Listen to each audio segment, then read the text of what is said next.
Hey, it's me.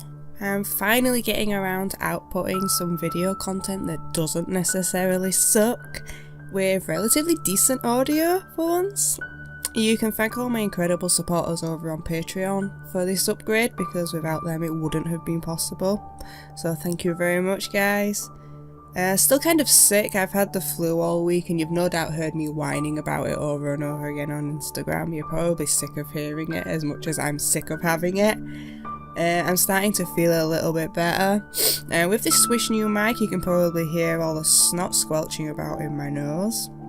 So if I'm sniffling a lot, I apologise. I am starting to get better, as I mentioned, but I'm still a little bit clogged up.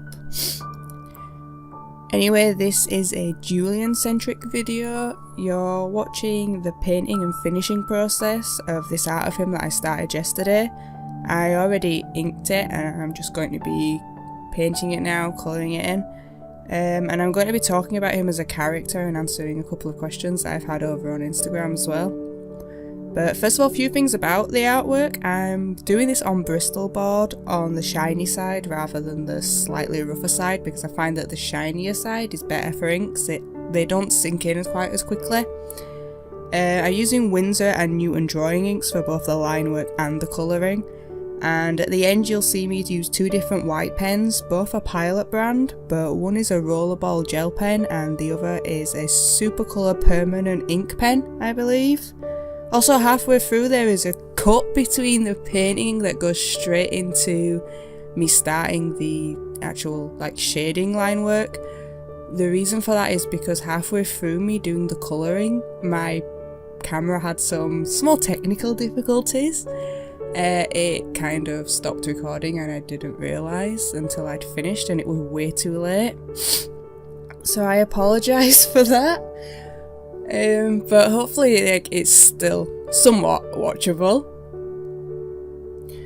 So on to Julian. For anyone who isn't aware, Julian is a character from the book I'm currently writing. You can read the work in progress first draft either on Patreon, on Tumblr or on Instagram. There'll be links in the description, I'll put them down there. Alternatively, I'm slowly recording an audiobook style version of this as well as I go along. Hopefully now I'll be able to do it a little bit more often because I've got a decent mic. So you can always just listen to me if you can't be bothered reading either. Julian is an artist, first and foremost, although he also plays the guitar for a band in the story and writes their music. He's a raging humanitarian, vegan, animal rights activist. He's obsessed with recycling and worrying about his carbon footprint. He's got a disastrous love for ugly knitted clothing, especially if it's got kittens on it. And he's currently gotten himself into a slight predicament with a guy that he really probably shouldn't have. So hopefully that gives you a little insight into the type of person he is if you haven't already met him through my story or through my dolls, and it might put these questions into perspective a little bit more. So onward to the questions. These are questions that were specifically asked over the last 24 hours when I asked for some input. And honestly, these are the same questions that just come up constantly, either in my private messages when I'm chatting to people, or when people ask all of the time on my live streams, whenever I take a moment to have character discussions.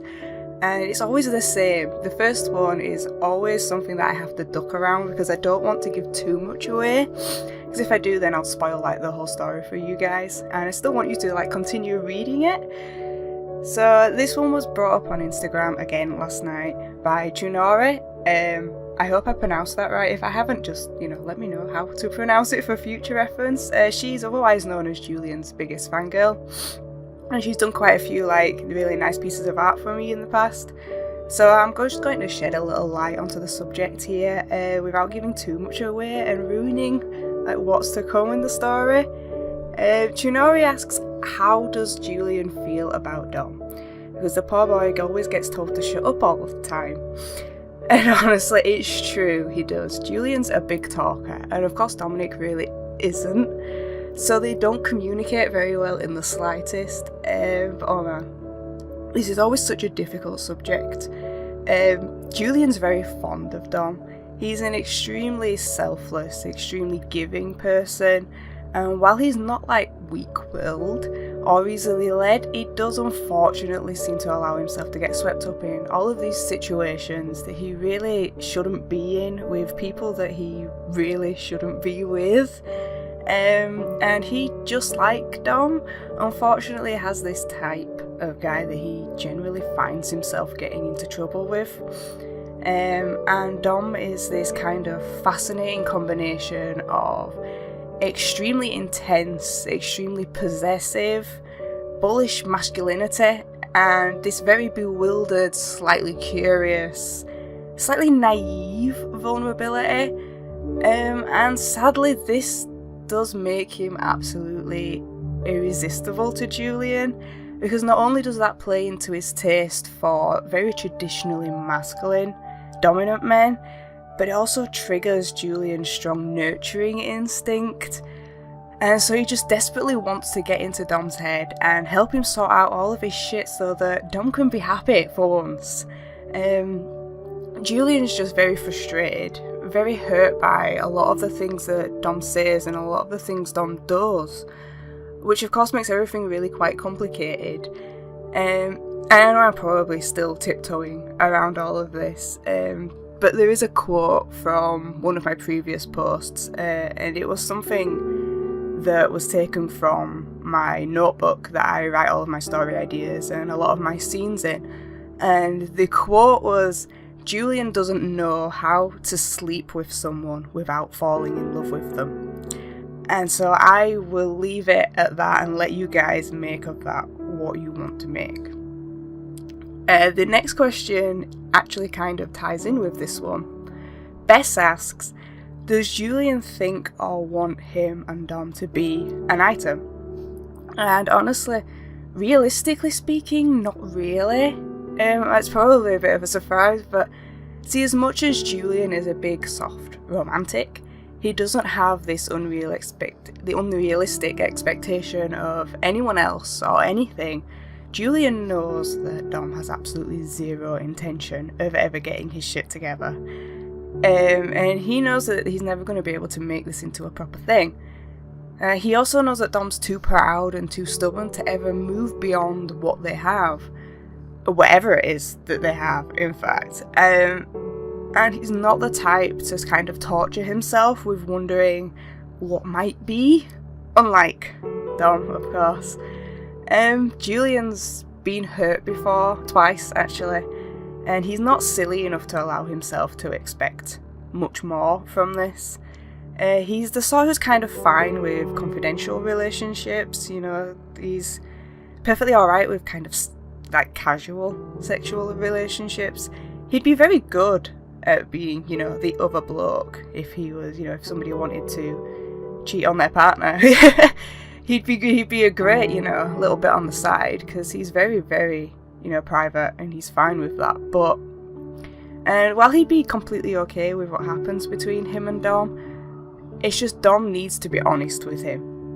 That's the thing that bothers Julian. He doesn't expect or necessarily want a traditional romantic relationship, but he does want to establish ground rules and boundaries, or the lack of ground rules and boundaries. He wants to talk it out, and he just wants honesty.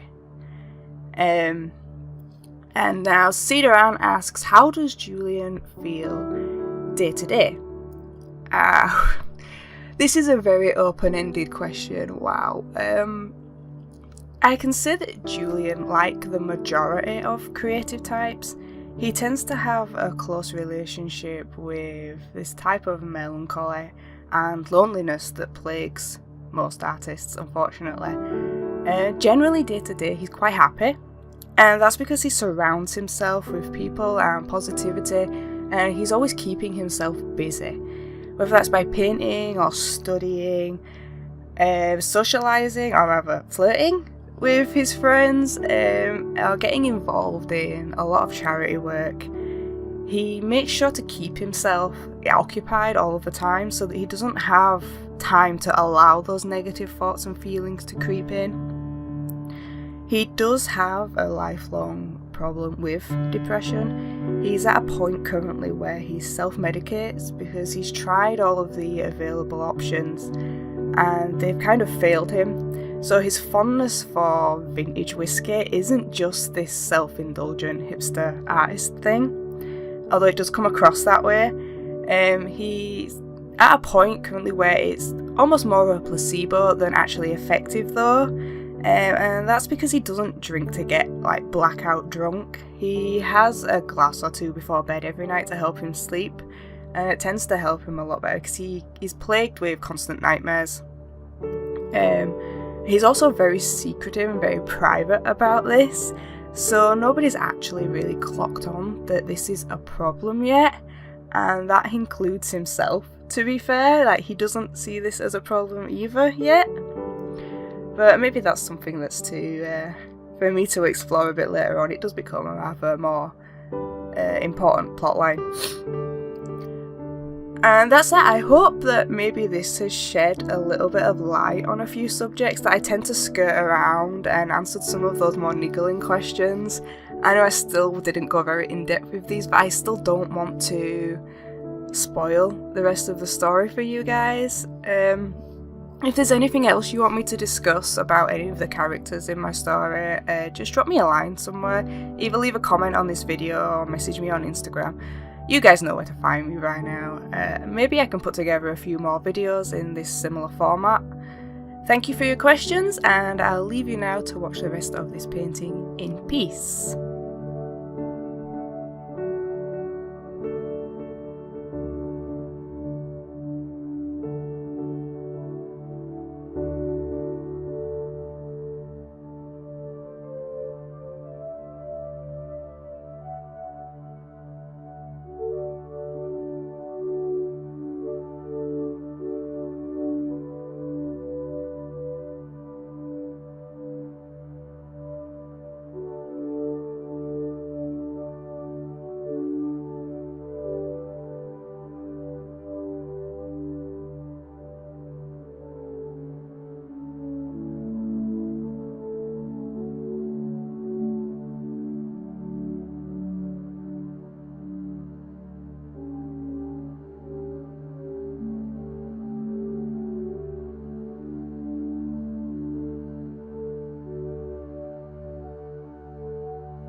So here we go, this is the finished product. This is actually a reward for my Patreon. I'm going to be getting some prints of this later on this month, and maybe a few other pieces of art from this same series, which I'm sure you guys have been seeing on my Instagram. All of my $10 and upward pledges will be receiving an art print with their usual rewards with the next round of pledges. I think that starts at the beginning of next month. I'll probably have some extras, so if anyone actually wants to purchase one of these and you're not supporting me over on Patreon, you can just watch out for a post on Instagram about this in a couple of weeks, and maybe we can work something out there. And that's that. Thank you guys for watching. As usual, this video was made possible by these wonderful people, and if you like this video and want to see more like it, please let me know. Alternatively, if you don't like it and you want to see something else, please also let me know. I do have some ideas for other videos that are upcoming. I do have some ideas for very focused mini tutorials on actual BJD doll face-ups as well, but it's going to take a little time for me just to start establishing these and rolling these out and figuring out a way to record them properly. So there you go. I'd be really grateful for any feedback. Peace and love, my friends.